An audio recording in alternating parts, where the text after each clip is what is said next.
বৃহস্পতিবার রাতে উত্তর সিকিমের চুংথাং থেকে মুন্সিথাংয়ের দিকে যাচ্ছিল পর্যটকদের গাড়িটি। ছিলেন মোট 11 জন। জানা গিয়েছে পশ্চিমবঙ্গ, ত্রিপুরা এবং উড়িষ্যার পর্যটকদের 3টি দল ওই গাড়ি ভাড়া করেছিলেন। কিন্তু আবহাওয়া প্রতিকূল ছিল। রাতের রাস্তায় নিয়ন্ত্রণ রাখতে পারেননি চালক। ভারসাম্য হারিয়ে গাড়িটি খাদের দিকে এগিয়ে যায়, গড়িয়ে পড়ে 1000 ফুট নিচে।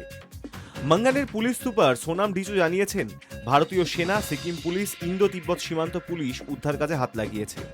সারা রাত ধরে তল্লাশি চলছে, তবে আবহাওয়া অনুকূল নয়। বারবার বাধা পাচ্ছেন উদ্ধারকারীরা।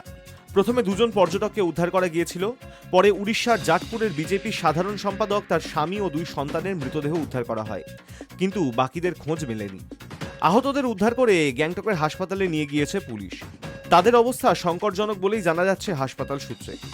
উত্তরবঙ্গে গত কয়েকদিন ধরে আবহাওয়া খারাপ, সিকিমেও প্রবল বৃষ্টি চলছে, সেই সঙ্গে রয়েছে কুয়াশা।